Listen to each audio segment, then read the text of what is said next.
এই দায়টা আসলে কার? মনির সামনের কথায় আপনি যেটি বলছিলেন যে এমনটা হবে তিনি তো আসলে প্রত্যাশা করেননি, এবং আপনি যদি বলেন উনি যেটি বলছিলেন যে আমরা একটা মধ্যপন্থার দল হব, সেটি তো এনসিপি বরাবর বলেছে। মধ্যপন্থার দল তো যদি সমঝোতাও হয় তাহলে মধ্যপন্থার দল তো বাংলাদেশে আরো আছে, তাই না? তো সেই জায়গা থেকে অন্যরকম একটা দল, এবং নিজেরাও তো তিন জোটের একটা জোটও গঠন করেছিলেন ওরা। মানে এই দায় আসলে কাকে? খুব গুরুত্বপূর্ণ আলোচনা হচ্ছে আর কি। এখানে ওনার সঙ্গে কথা বলি যে ওনারা প্রথমে চেষ্টা করেছিলেন যে প্রেশার গ্রুপ হিসাবে কাজ করবেন, রাজনৈতিক দল হিসেবে। ওনাদের প্রাথমিক যে ইচ্ছা সেটা ছিল না।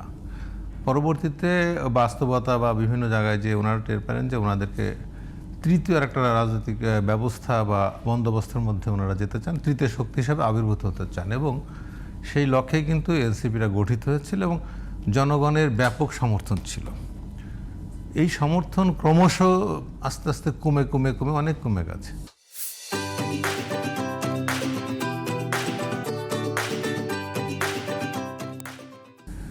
সেটার অনেক কারণ আছে, এটার আমি একটু ব্যাখ্যায় যাবো, তবে একটু যদি সময় দেন কথা বলি।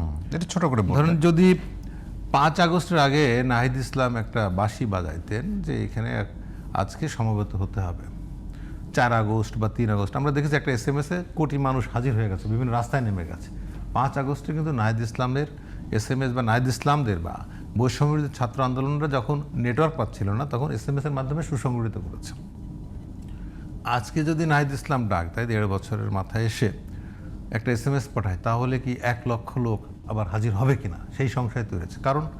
কারণটা হচ্ছে যে তারা এই যে পরবর্তী যে অবস্থা, সেখানে নানা ঘটনায় তারা সরকারের সঙ্গে যুক্ত হয়েছে, একসময় সরকারের প্রেশার গ্রুপ হিসেবে না, সরাসরি সরকারের সঙ্গে থেকে কাজ করেছে, এবং সেখানে কাজ করতে যে তাদের মধ্যে কেউ বিতর্কিত হয়েছে। প্রথমে যে আদর্শিক জায়গাটা, এই বিতর্ক তৈরি হওয়াতে ওখানটা কিছুটা ধস নামে। এরপরে আমরা দেখলাম যে নাহিদ ইসলাম নিজে মানে ক্ষমতা ছেড়ে দিয়ে, মানে সরকার থেকে সরে এসে দল গঠন করে, সেখানে কিন্তু তার একটা ইমেজ তৈরি হলো। পাশাপাশি অন্যান্য বিভিন্ন নেতৃবৃন্দের যে নানা ধরনের কর্মকাণ্ড নিয়ে সমালোচনা তৈরি হলো। আমরা দেখলাম যে সামাজিক যোগাযোগ মাধ্যম সহ গণমাধ্যম এসব খবর হলো, ফলে তাদের ক্রমশ ইমেজের ক্ষরণ ঘটতে থাকলো। তারা কিন্তু ইতিমধ্যে প্রথম শক্তি হিসাবে সামনের কাতারে হাজির হয়ে গিয়েছিল। অন্যদিকে বিএনপি বা জামাত ইসলামের মতন পুরনো রাজনৈতিক দলগুলো কিন্তু তাদের পেছনে ছিল। পরবর্তী সময় 1.5 বছরের মাথায় এসে দেখা গেল যে এই দৌড়ে তারা দল গঠন করলো, তারা এখন ক্রমশ পিছিয়ে পড়তে এখন তারা যেন বিএনপির পেছনে বা জামাতের পেছনে একটা তৃতীয় দল হিসেবে যুক্ত হয়ে গেল। তার কারণটা কি?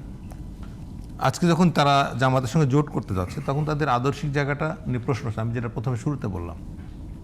তার কারণ হচ্ছে তাদের নেতৃবৃন্দের মধ্যে যে মানুষ যে সততার যে প্রতিচ্ছবি দেখতে চাচ্ছিল, সেটা পাচ্ছিল না। নানা ঘটনায় তারা আলোচনার বিতর্কিতের মধ্যে পড়ে যায়। এনসিপির যে ইমেজ, মানুষের যে প্রত্যাশা, স্বপ্ন বা তৃতীয় শক্তি হবে, সেই শক্তি হিসাবে তারা সামনে হাজির হবে। কারণ মানুষ আওয়ামী লীগ বা বিএনপি বা জামাত ইসলামের ত্যক্ত বিরক্ত হয়ে আসলে এনসিপির মতো একটা প্ল্যাটফর্মকে খুঁজছিল, কিন্তু নেতৃত্বের এই গলদ বা ভুল অথবা কারো অসততার কারণে পিছিয়ে পড়ল, ইমেজের সংকট দেখা দিল। ফলে এখন এসে এই সময় যখন নির্বাচনে জোট হচ্ছে, তখন তাদের সঙ্গে কেউ জোট করতে না আছে, এবং তারা ইমেজের সংকট যেটি আপনি বললেন যে সেটি হলো যে তাদের সরকারে 2 জন গেলেন, একজনকে নিয়ে কথা হলো। এটা বাংলাদেশে খুব যে আহামরি কোনো ঘটনা, একজন মাত্র সদস্য নিয়ে কথা হয়েছে। আমি বলছি ধরেন 5 আগস্টের পরবর্তীকালে মানুষের যে এক্সপেকটেশন এবং মানুষের প্রতি তাদের যে কমিটমেন্ট, সেই কমিটমেন্টের জায়গা থেকে যে ঘটনাগুলো ঘটেছে, মানে আমি স্পেসিফিক উল্লেখ করছি না, এবং যে কারণে এই আন্দোলনটি সংগঠিত হয়েছিল, মানে মূলত ফ্যাসিস্ট শেখ হাসিনার বিদায়, এইটাই তো মূল জায়গা ছিল। পরবর্তীকালে ওই জায়গায় তারা থাকতে পারলো না, অনেক ঘটনার ক্ষেত্রে তারা নীরব থাকলো। এটি একটি, আপনি যেটা বললেন ঠিক আছে। শেখ হাসিনা বিদায়ের পরে তাদের তো আর কোনো রাজনীতির জায়গা থাকে না, কারণ তাদের আন্দোলন সফল হয়ে গেছে, শেখ হাসিনা পালিয়ে গেছে। তাহলে তাদেরকে ওই সময় নতুন একটা রাজনীতির আদর্শ সামনে হাজির করতে হবে। সেটা কি তারা যেটা বলছে তৃতীয় শক্তি, বা এখন অন্যান্য দলের প্রতি মানুষের যে মানসিক অবস্থা, যে বিরাগ ভাজন, তাদের প্রতি অনাস্থা, সেই জায়গাটা কিন্তু তারা অর্জন করে ফেলেছিল, এবং সেই জায়গাটা থেকে তারা রাজনীতির তৃতীয় শক্তি হিসেবে আবির্ভূত হয়েছিল।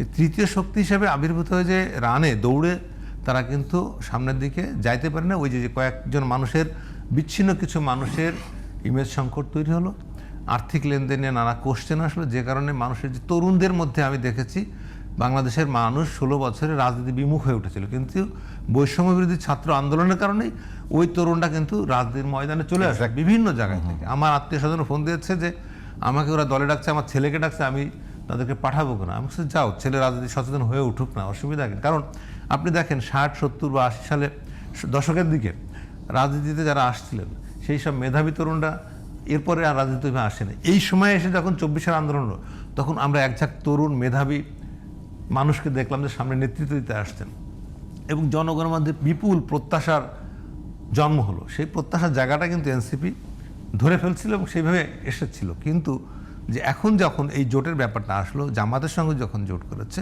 তখন তাদের যে রাজনৈতিক ম্যাচুরিটি, আঞ্চলিক সংগঠন গড়ে তোলা, বিভিন্ন শাখা, বিভিন্ন ধরেন যে জাতীয়তাবাদী ছাত্রদল যেমন আছে, জাতীয় যুব দল বা ছাত্রলীগের বিভিন্ন যুবলীগ আছে, এরকম নানা সংগঠন, নানা আঞ্চলিক শাখা বা প্রশাখা, এগুলো কিন্তু গড়ে তুলতে সময়ের ব্যাপার। এই সময়টা কিন্তু পায়নি কিন্তু, এবং এই সময় এই সংগঠিত করার যে কার্যক্রম, আমার মনে হয় সেখানে ওনার মতন অনেকেই ব্যস্ত ছিলেন, কিন্তু সেই ব্যস্ততার মধ্যে পালস মানে জনগণের ভিতরে ঢুকতে, ছাত্রদের মধ্যে ঢুকছে, বাট জনগণের মধ্যে হয়তো ঢুকতে পারে না। কারণ 90-এর আপনারা দেখেন যে 90-এর ছাত্ররা কিন্তু মূল নেতৃত্বে ছিল না, এখানে এসে 24-এর ছাত্ররা মূল নেতৃত্বে চলে গেলেন, তারা মন্ত্রী পরিষদের সদস্য উপদেষ্টা হয়ে গেলেন। আর ওই সময় কিন্তু আমানুল্লাহ আমানরা কিন্তু মন্ত্রী হওয়ার সুযোগ পায়নি, পরে যে তারা ইয়ে করছে। তো সেই জায়গায় এত বড় দায়িত্ব যখন চলে গেছে, সেটাকে হ্যান্ডেল করার মতো সক্ষমতা আসলে তাদের মধ্যে জন্ম নেয়নি, এটা আমার ধারণা।